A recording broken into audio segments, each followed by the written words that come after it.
Eliyahu will come to distance falsehood, shu b'chinat nachash, which is the concept of the nachash, which is the snake, hanikra arur, which is called cursed, just like arur haman. V'hanachash hevi mital ha'olam, he brought death to the world.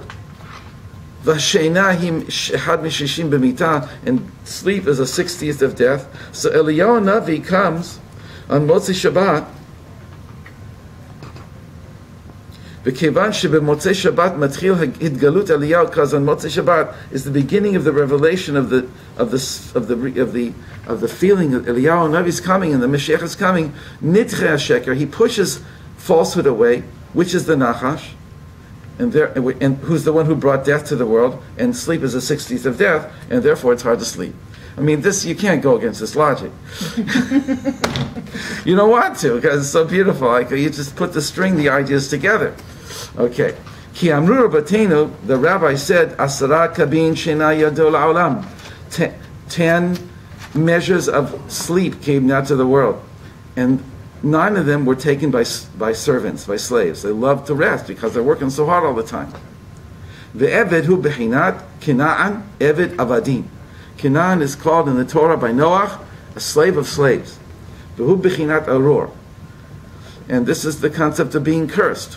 Where's he going? Bechinat the Nachash, which is the concept of the Nachash, the snake. The Kevan shebemotzei Shabbat hu bechinat idgalut Eliyahu. And because, as we said, Eliyahu reveals himself. Who can sleep? Who can be a slave? Therefore, the snake consciousness is pushed away, which is the concept of slavery, which is the concept of sleep. It comes out in the end that in Motzei Shabbat we make Havdalah, which is called Dat. The rabbis say, if without you can't make distinctions unless you have consciousness. If you have dot, the ability to distinguish comes from the ability called dot. And if you don't have dot, then everything is like mixed and you fall asleep. So that's really the essence, even though it's a little bit like a dangling thing at the end. He's quoting the rabbis that say you need, in order to make Havdalah, distinctions, certainly the distinction between Shabbat and the week, you need dot. And he says, Al ken kasher lishon, because you have Havdalah and you make Havdalah and you need to make Havdalah, and that requires dot, and dot is the opposite of sleep, because dot is distinctions and sleep is the merging of distinctions. That's why we wash in the morning and do Netilat Yadayim back and forth, which is to establish distinctions between right and left. Whereas in the dream state, everything gets mixed. You don't even know what's... So the thought forms of Rabbi Nachman, we're only trying to explain them, but his main point here is that consciousness is the opposite of sleep, the opposite of slavery. And now he's going to add one more thing here, that consciousness is above time.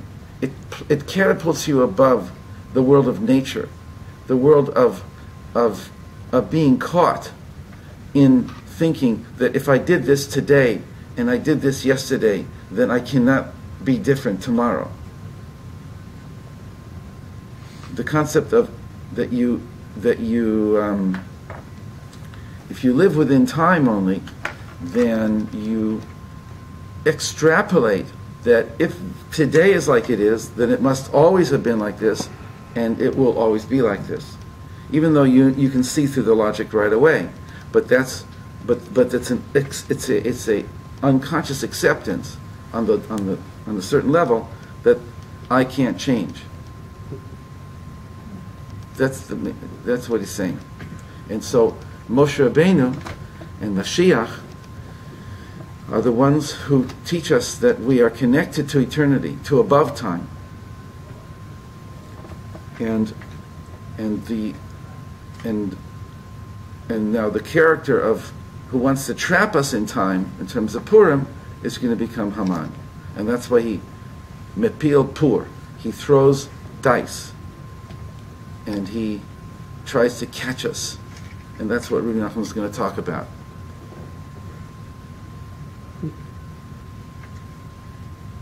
He throws in a lot of things. There's a lot of 3 dots in here, which I had to leave out, and even then I could only reduce it to 3 pages.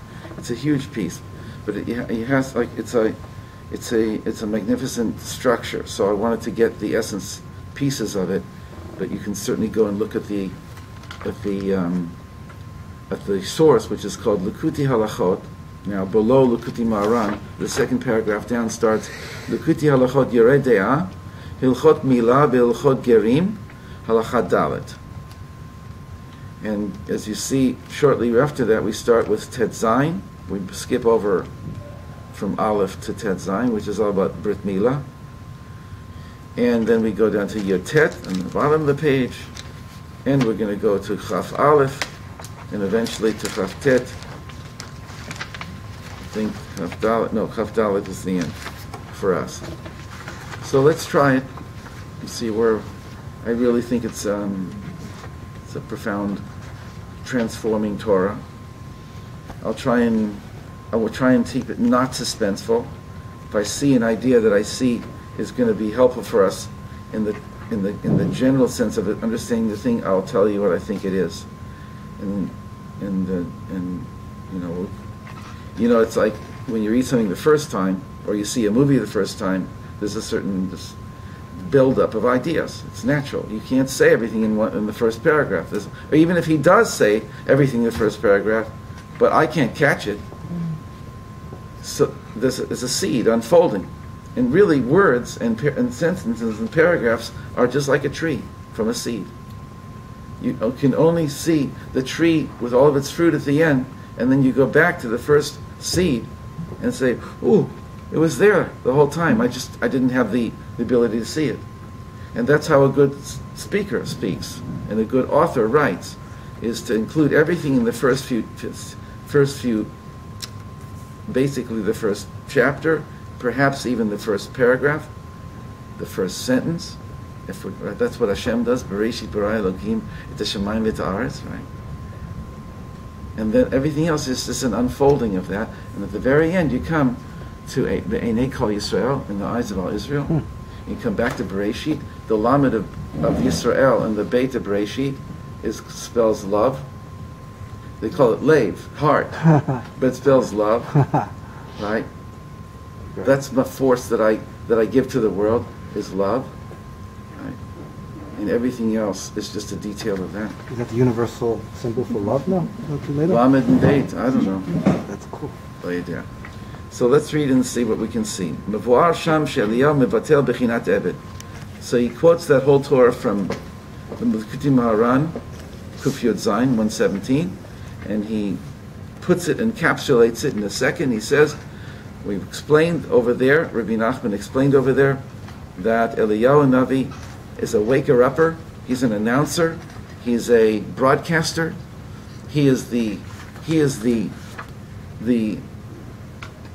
one who is behind the web of consciousness, of technology, of the worldwide web of consciousness that's forming around the planet Earth. Just like our brains grow little follicles out and then they connect as we grow older. When we're just starting, we're growing, the connections can be made, but the brain grows and the connections get broken. But then as the brain stops growing, so the not hairs, but something grows out of our brain, synapse. And this, and there's this connectedness, and so that's what's happening on the planet now, and it's being directed by Hashem, but the code name for it is Eliyahu, El-Yahu, just like Yehezkiyahu, Hizkiyahu, Yehezkel, all of them are God names. Yeshayahu, Yirmiyahu, God raises up. Yeshayahu, God saves. My son-in-law to be, his father is an amazing man. 40 years ago he was Choser, and he named his youngest child Benayahu Yehoyada. That's his favorite character in the Tanakh. And one of my first son is named Rahamim Meir Benayahu, because the Mikubal, my teacher, Rabbi Mordechai Eli Atiyah, told me, "What are you going to name your son?" I said, "Rahamim Meir." Rahamim, my father's name, and Meir after the Amshon of a Rebbe. He says, you have to add also Bnei Yahu. I said, Wow. who is he? What's going on? I didn't know. He told me, you don't understand. You have to. So I did it. My wife said, like, where'd that come from in the Brit? Bnei Yahu, Bnei Yahu, Ben Yahu. And so now my daughter is marrying a young man whose name is Bnei Yahu Yehoyada. Beautiful. Anyway, he's a beautiful young man. And why the Amshanova? The Amshanov, because he was like a big, whatever. I knew the grandfather, President Amshanov Rebbe.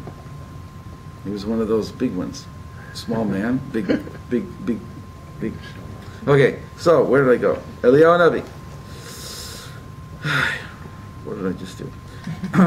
Eliyahu eliminates slavery, which is concept of sleep.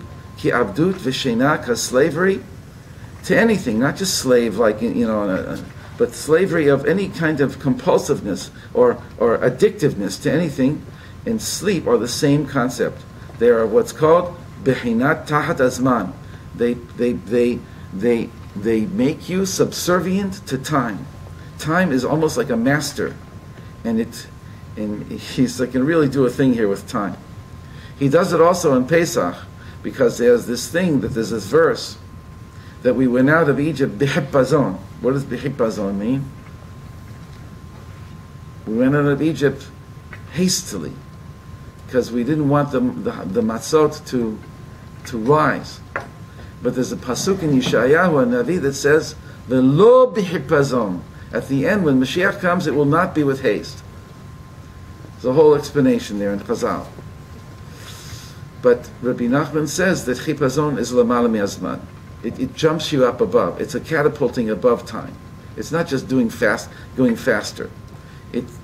Right? And actually we spoke about it, I forgot where, I think on Saturday night, that the word Selah, Samech Lamed Hey, at the end of a sentence in Tehillim means forever. It means for all eternity. Alamecha berchatecha Selah. I apologize for interrupting. Can we have one man for a minute? Oh, okay, good. You have a volunteer. Too much. So Selah means forever, if you translate it, and yet what the Meforshim say, it means a pause in the music. Amen is the end, an ending of a verse. Amen. May it be so. Selah is like a comma, and Amen is like a period. And so the Meiri, that I mentioned it on Motzi Shabbat, the Meiri says, I don't have the language in Hebrew in front of me, but what I got from it is that it's a break in the beat, which is a break in time. And a break in time, a pause in the music is a break in the beat. And a break in the beat is a break in time. And a break in time is a breaking out of time. A moment in eternity, where you put a wedge into the endless flow of time and you strip. I don't want to be in clock time. I want to be in eternal time. And for me, that relates to, I'll try and communicate it. That is the secret of Purim, the secret of the high holidays, that it raises you up above. And we'll see what that does for us vis-a-vis our